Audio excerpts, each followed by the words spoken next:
पहले अमित, मैं आपके पास आ रही हूं, जरा दिखाइए शंभू बॉर्डर पर आज की क्या तस्वीर है, क्योंकि आज एक बार फिर दिल्ली कूच की तैयारी। 101 किसानों का जत्था अपनी मांगों को लेकर फिर दिल्ली कूच कर रहा है।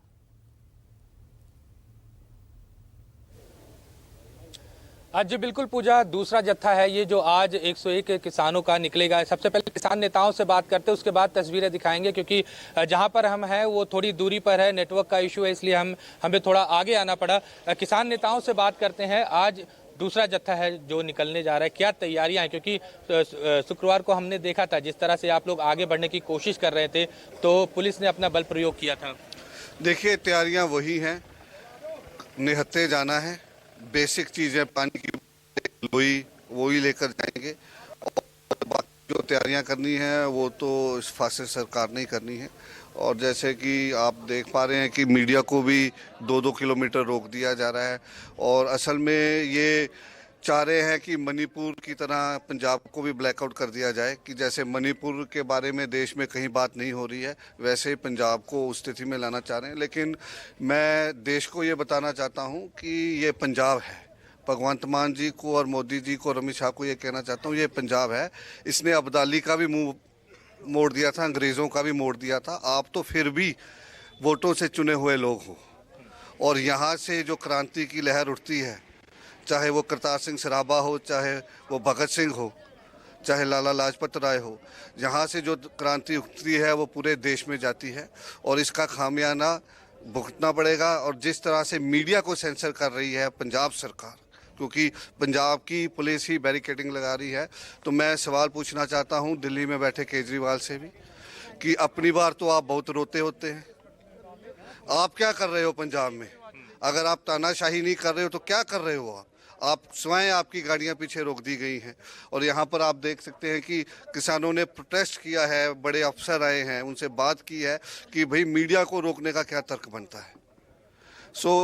ये आज तैयारी यही है कि बिल्कुल निहत्थे खाली हाथ जाना है, और जब तक हिम्मत है तब तक आगे बढ़ने की कोशिश करते रहेंगे। जो इन्होंने जुल्म करना है वो कर ले, क्योंकि एक तरफ तो ये कहते हैं पैदल आ जाइए, और पैदल आने को भी नहीं दिया जा रहा। आप बताइए कौन सा कानून, संविधान ये इजाज़त देता है कि आप हाईवे बंद कर दो? करोड़ों का, अरबों का नुकसान कर दिया पंजाब का। तो इसके लिए हरियाणा सरकार सीधे तौर पे जिम्मेवार है। हरियाणा सरकार को पेनल्टी लगानी चाहिए। हाईवे ब्लॉक करने का किसी के पास कोई अधिकार नहीं है। और भी किसान है, क्योंकि बार बार ये कहा जा रहा है कि अगर ये किसान जो है हरियाणा में एंटर करते तो लॉ एंड ऑर्डर की स्थिति जो है वो बिगड़ सकती है। हमारे साथ हरियाणा से भी किसान है, उनसे बातचीत करते हैं। आप खुद हरियाणा से हैं, और कई बार ये बातें सामने निकल के आ रही कि हरियाणा के किसान जो हैं वो इस आंदोलन का समर्थन नहीं कर रहे हैं। मेरा नाम तेजवीर सिंह है, मैं अम्बाला से हूँ। दलवीर जी हैं सोनीपत से हैं, ये भी सोनीपत से हैं। कुलदीप जी हैं पंचकुला से हैं, चन्नी जी हैं ये भी पंचकुला से हैं, ताऊ जी हैं ये रोहतक से आए हैं। तो देखो 5 जिले तो यहाँ पड़े। आज दलवीर जी जो जत्थे में शामिल हैं उसमें जो 101 किसानों का जत्था जाएगा सोनीपत से, इनके साथी हैं अरविंदर जी। पर अगर हरियाणा के किसान, जैसे सीएम ने बयान दिया था कि वो शामिल नहीं थे, तो वो जो प्रॉपर्टी कुर्की के नोटिफिकेशन थी वो किसके निकाली गई थी? जो एनएसए लगाई गई थी वो किसके ऊपर लगाई गई थी? हरियाणा के अंदर जो गिरफ्तारियां हो रही थी, जो घरों पर दबिश की जा रही थी, जो पासपोर्ट कुर्की के, जो जमीन कुर्की के ऑर्डर निकाले जा रहे थे, जो बैंक खातों को बंद किया जा रहा था, जो बच्चों का स्कूल बंद कर दिए गए, वो क्यों कर दिए गए? इंटरनेट बंद कर दिया गया, धारा 144 लगा दी गई। चलो ये सब छोड़िए, आप किसान बैठे हैं शंभू और खनौरी बॉर्डर पर, उन्होंने कुंडली बॉर्डर और टिकरी बॉर्डर दिल्ली वो क्यों बंद कर दिया? और किसान मानी हुई मांगे अपने अधिकार लेने के लिए जा रहे हैं, कोई नई मांग हम लेकर नहीं जा रहे हैं। तो ये तो एक बात बिल्कुल स्पष्ट है। दूसरी जो बात उनके हरियाणा के कृषि मंत्री श्याम सिंह जी बोलते थे कि किसान पैदल आ सकते हैं, वो उस बात से मुकर गए। फिर उनके बडोली ने बोला था, जो उनके प्रेसिडेंट हैं बीजेपी के, कि किसान पैदल आ सकते हैं।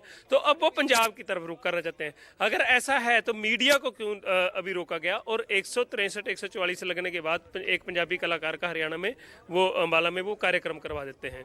दूसरी बात, आप उनके स्पष्ट बयानों से उनकी जो बखलाहट है वो झलकती है।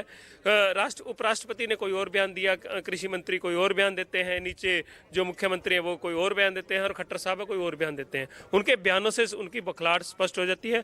और हरियाणा की खापों ने हमें खुलकर समर्थन किया है, जिनका हम स्वागत करते हैं, और सभी लीडरों के बयान हमारे हक में आए हैं। ठीक है पूजा, अब तस्वीरें आपको दिखाते हैं कि यहाँ पर जो तैयारियां हैं वो किस स्तर पर जो है, क्योंकि लगभग 298 दिनों से ये जो किसान है यहाँ पर बैठे हुए थे। इस तरह के जो ट्रैक्टर ट्रॉलीज हैं उसमें ये किसान जो है इतने दिनों से रह रहे थे। ये सभी ट्रैक्टर ट्रॉलीज या जो भी इनके इंतजाम है ये यहीं पे रहेंगे। सिर्फ 101 लोगों का जो जत्था है वही आज जो हरियाणा की तरफ बढ़ेगा। बाकी सारी चीजें जो यहाँ पर जैसे थी वैसे ही रहेंगी और लगातार जो किसान है जो यहाँ पर पहले से रह रहे थे वो यहीं रहेंगे। सिर्फ और सिर्फ 101 लोगों का जो जत्था है वही आगे बढ़ेगा, क्योंकि तस्वीरें हमने शुक्रवार को देखी थी कि जैसे ये लोग जो हैं आगे बढ़ते हैं। यहाँ पर 2 से 3 बैरिकेडिंग जो हरियाणा की तरफ से लगाई गई थी, किसानों ने सबसे पहले उन बैरिकेडिंग को हटाया। जो कटीले तार लगाए गए थे उन कटीले तारों को उन्होंने हटाया और उसके बाद वहां पहुंचे जहां पर जो अस्थायी चौकी जो बनाई गई थी हरियाणा पुलिस के द्वारा और जहां पर अर्धसैनिक बल जो है वो वहां पर तैनात किए गए थे, वहां तक ये किसान जो है पहुंचते हैं। उसके बाद संघर्ष जो है साफ तौर पर देखने को मिलता है, किस तरह से टीयर गैस के जो गोले हैं वो लगातार छोड़े जा रहे थे। 1.5 से 2 घंटे का ये पूरा का पूरा जो संघर्ष था किसान और हरियाणा पुलिस या अर्धसैनिक बलों के बीच वो देखने को मिला। और उसके बाद जैसे 15 से 16 जो यहाँ पर सरवन सिंह पंडेर है उनका दावा है कि 15 से 16 किसान जो हैं वो इस संघर्ष में घायल हुए थे, जिसमें 4 जो है सीरियस हैं। यही वजह था कि 2 दिनों के लिए जो आंदोलन था उसको टाल दिया गया था और आज एक बार फिर कूच की जो तैयारी है वो किसानों की तरफ से पूरी हो चुकी है। चलिए ठीक है अमित, आप लगातार बने रहिएगा।